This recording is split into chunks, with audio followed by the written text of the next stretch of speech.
Today I'm going to give you a little bit of a, as I say, it's a peek into your behavioural profile. I mean, I can go through a 2-hour presentation to really set this all up for you, but today it's just a little bit of a flavour, a little bit of a taste about what behavioural profiling is. So what I'll be looking at today is looking at how DISC and some of the other profiling models are used and the benefits that you as an individual can achieve. I'll look at the overall development of DISC, some of the history behind it, and then I'm going to summarise the 4 basic DISC styles for you. And again, it's a real quick summary. I'll be looking at how you, knowing what we go through today, can actually identify somebody's DISC profile, some of the questions you can ask to give you a little bit of an insight into what their profile might be. I'll summarise some of the motivations and the challenges of each profile, which you can actually use for yourself, but also when you're communicating to people, because you'll know what motivates other people and what challenges other people, and how having this knowledge will help you communicate and influence every discussion you have, personal, business, the whole lot.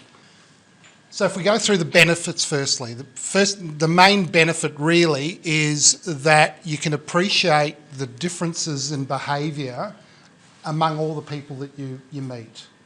You might think that you know certain differences, and some of them are really obvious. You've got some really extroverted people, so yes, you can put them in that category, and you've got some very introvert, slow people that are quiet and reserved. So you've got the extremes you can actually pick up quite easily, but if you have a little bit more knowledge, you can actually then look at the nuances of different behaviours. You can then more effectively interact with people. So if you understand behavioural profiling and the differences, you can actually adjust your presentation, the way you present, so you can actually build better rapport. And that's what it's all about. It's been able to modify. This is one of the key learnings of DISC, is it's not about identifying somebody else and blaming somebody else for their profile. It's actually appreciating what that profile is and then modifying your own. So if you can modify the way you present, you'll actually build that rapport. And whether it's sales, marketing, relationships, that rapport is the key for anything. So you'll be able to influence and communicate more effectively knowing your DISC. And in the end, it's all about that key word, emotional intelligence. It's been harboured for 2 decades now. If you're emotionally intelligent, you're actually more effective as a human being. So DISC is one of the models that you can actually use to develop your own emotional intelligence. And so they're the core benefits with it. In terms of history, over 100 years ago now, Carl Jung was the first one who studied humans. He looked at all the behaviours of his clients and he did some studies and research. And in 1921 he came up with the first iteration, if you like, of what became DISC. So in 1928, William Marston, he's a professor of psychiatry at University of Pennsylvania, he put together Carl Jung's ideology and presented it into what was the first model, if you like, of DISC. He was the first one to break it down into the 4 quadrants and describe it that one. As a little bit of an aside, he was also the author of Wonder Woman. So he developed the Wonder Woman comic series, and it was his way of actually presenting that to the outside world. Apart from being a psychiatric sort of model that he developed, he actually used Wonder Woman to present each element, and I'll show you the 4 areas of DISC, to the masses. A group of PhD students, also at the University of Pennsylvania, then actually developed what we know as DISC. So they changed it to what we call it today, still in the same university. And in 1994, the extended DISC, which is what I've been trained in as a consultant and trainer, was developed, which is, I call it DISC on steroids. So it's a little bit more elaborate, as I'll show you in a little while. So in effect, and again, this is your peek into disc, they're the four areas. You've got dominance, influence, steadiness and compliance. If you look at the axes, that's Carl Jung's idea. So he looked at people, he said, you're either extrovert on one side or introvert. You either are people-focused or you're fact-focused. You either feel things or you think things, and you either sense things or you judge things. So as a result of Carl Jung's thing, that's where DISC was developed. It's also where you've got the Myers-Briggs and a multitude of other models have all effectively developed from Carl Jung's original work. And so it's just a way of how do you collect the information so that you can actually classify somebody and put them somewhere in that quadrant. So that's what a DISC is all about, so that you know. And it's not, there's no quadrant that's good or bad. It's not about right or wrong. It's where you are. And for most of us, in fact all of us, your comfort zone, the area that you're more natural in, is already determined by the time you're 10 years of age. So your upbringing, your parenting and so on has already determined your comfort zone DISC profile. And what a lot of the DISC profiles now do is look at how you adapt. So your environment, your relationship, your work, whatever gives you an adapted profile. And it's the difference between your natural, which is your comfort zone, to your adapted profile, which is where people like me operate, and try to make sense of that to you. And so you can see the broader that difference is, the higher the stress level and the more difficulty you have in coping with things. And if you're sitting in your comfort zone, work-wise, you can continue working in that zone for decades. It's when you're put out of that comfort zone that gets you into trouble. So you can imagine certain job roles that fit certain job structures there, that fit certain quadrants. And that's what usually happens. You'll find people will actually move and find work that sits into a particular area. Now the other thing is, here are some catch cries for each of the quadrants. If you're strong in any particular quadrant, the D is about just do it. The I's are let's do it happily. The S's are about let's do it together. And the C's are all about let's do it right. So if you're really high in one of those areas, that sort of reflects how you actually operate in life. And there's also certain combinations of behavioural styles that are reflective as well. So the ID or the DI combination is about I sell. It's a very common selling. A lot of salespeople have that combination. The CS is the I follow. The IS is the I participate. So I'm an IS, so I like to participate. I go to networking events. I like meeting people. So I'm an IS, so I participate. DCs are the I create. Quite a few graphic designers, architects are often DCs. The DS is the I plan, and the IC is the I explain.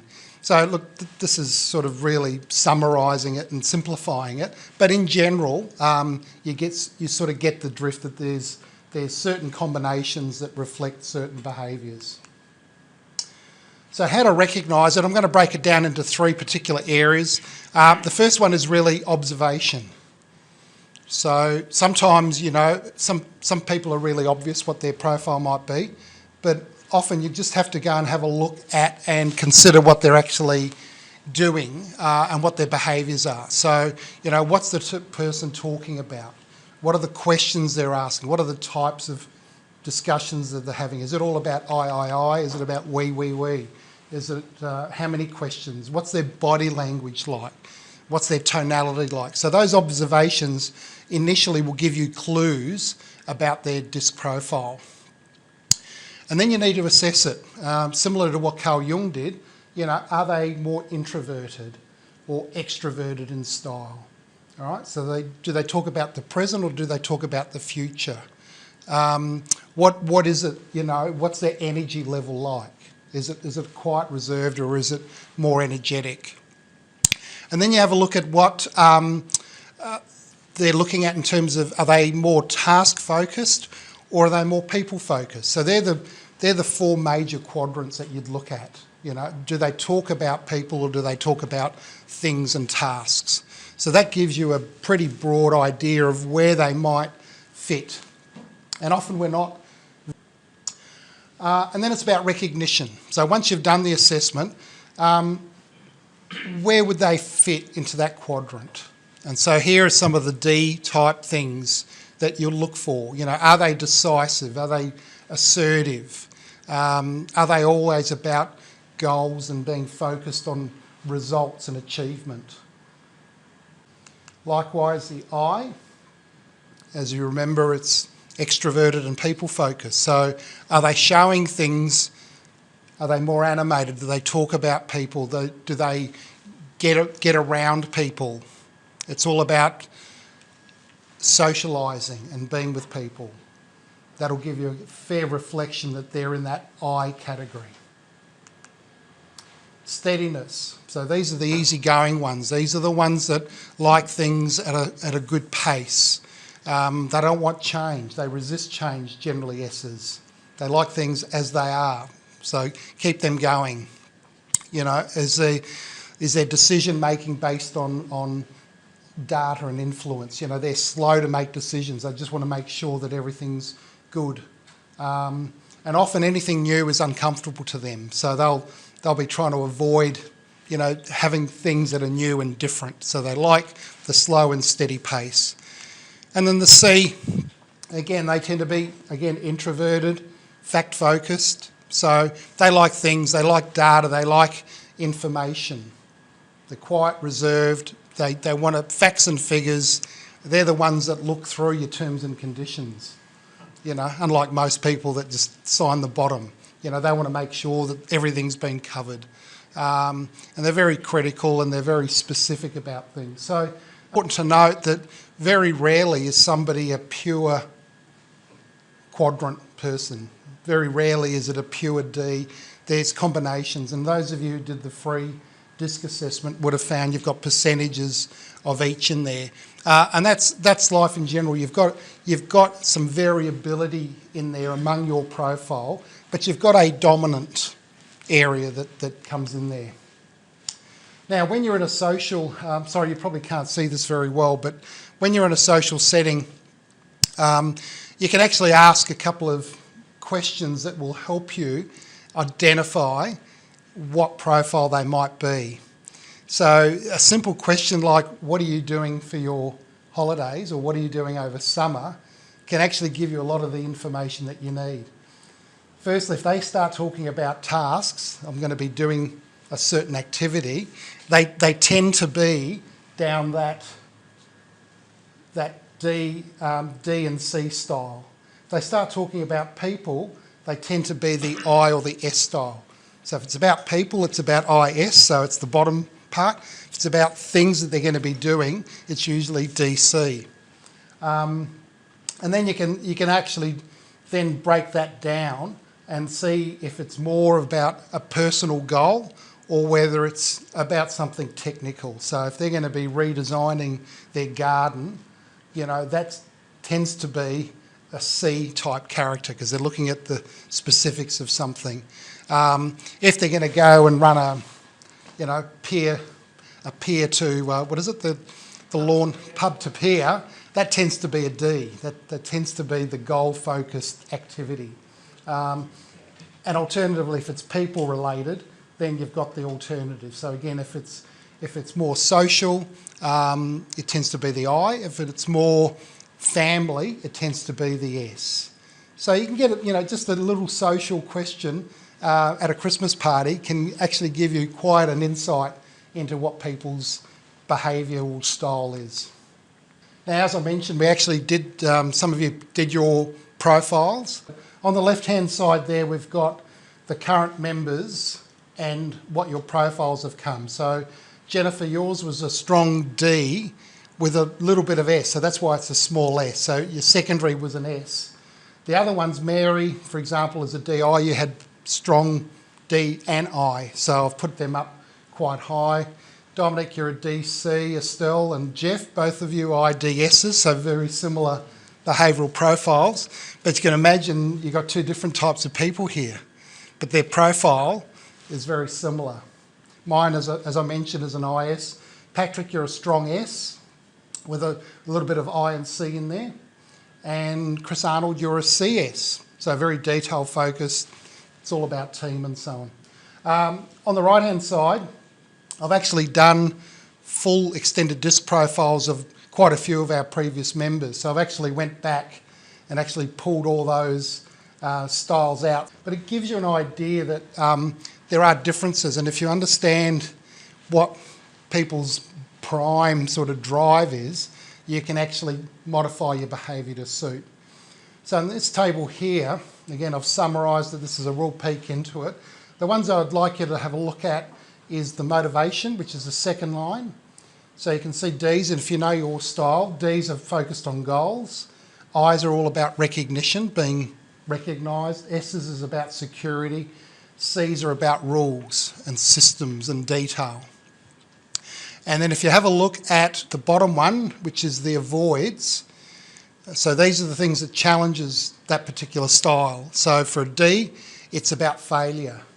So if anything reflects failure, that's the red flag to a D. For an I, it's rejection. They fear being rejected. For S's, it's insecurity. And for C's, it's getting into trouble of some sort, because if they haven't followed the rules, they're going to get into trouble. So this is a useful little chart that you can actually use when you're communicating. You can tell that people, so you might be an I, for example, so you like to lead a discussion. So it's all about leading discussions, an I.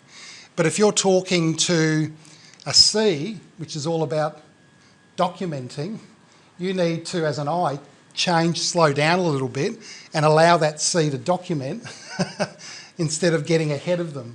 So it's all about understanding what's driving the other people. And so the beauty of using disc profiling is that it's really 4 steps, and they're the 4 steps that I'd like you to keep in mind. Firstly, it's to understand the model, which is pretty simple, quadrants. If you can print that out any time and you get an idea of what that is. Identify your own style, understand, do your disc profile, you can get them free. I don't know the accuracy of that. I know the accuracy of mine, which is over 90%, but the free ones are free for a reason. They're not as detailed, but it gives you an indication. So identify your own style by whatever means. Use some of these, suggestions on how to identify the style of other people, unless you know it already. And then it's all about modifying your own style. It's not about it's bad or good or different. It's about you being able to have the skill to be able to modify your style to suit that particular situation.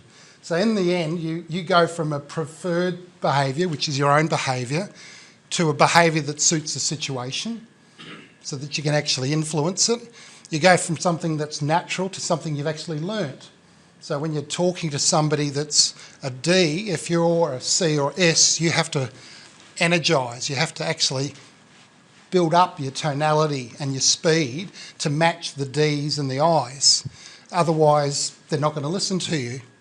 And you want to move from spontaneous to considered. So instead of reacting the way you would normally react, you actually react in a way that's suitable to that situation. And you can actually use this in a whole range of areas. It's used in recruitment. So people go through behavioural questions and they look at behavioural types to suit certain job roles. They will know that for a team, for example, you need a certain type of person to suit within a team structure. So you actually employ based on the profile. And I've actually been asked to sort out, there were two final candidates in a job interview, exactly the same on a CV. So the decision was then made purely on behaviour, which one suited the team best.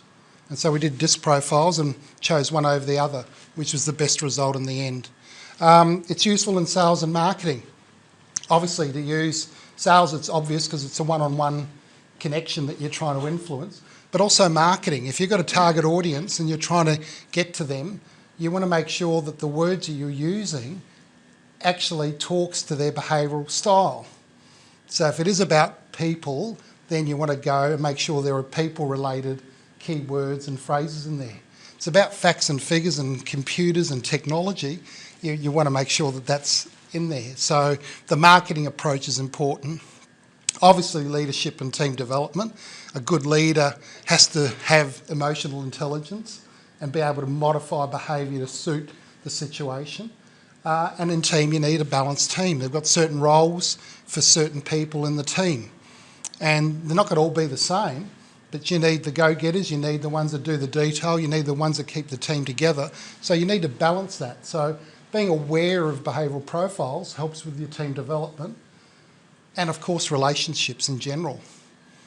People tend to blend with similar profiles, but that's not necessarily the best relationship, but being aware of each other's profile can actually impact that, and you can actually modify behaviour and accordingly. So that's effectively what I've tried to give you today, is a real peek into DISC behavioural profiling. We've looked at the benefits of it and how you can actually use it to modify your own behaviour, how you can actually use it to develop your emotional intelligence. Once you can do the three areas, you can assess it, you can recognise it, and then you can develop exactly what you want to do with the profiling. And you can use it in a whole range of things, whether it's relationships, sales, marketing, team development, whatever it is. So there's a whole range of areas you can use it. As part of today, I can tell you more about my extended DISC, which is much more elaborate. It actually has, instead of the 4x4 grid, it actually has 160 specific areas that you can actually look at your behavioural profile, and it gives you both natural and adapted style. Now, normally I make these for almost $600, which includes 2 coaching sessions, but everybody here today, if you want that done, certainly you can request a free sample DISC from me. I can show you the sample report and you can see how elaborate it is. But $350, and I also do these unlimited individual supplementary reports. So you can actually compare your profile, for example, Jonathan, to other salespeople or to other managers. You can compare your profile, Laura, to project managers, for example. There's a communication one, there's a leadership one. So there's a whole range of reports. There's about a dozen supplementary reports. So you can actually compare your profile to others that have done that in that particular category. So just let me know, book a one-on-one chat, and I can tell you a little bit more about extended DISC. So today I've just given you a real peek into profiling. So hopefully you've gained something from it. Thank you.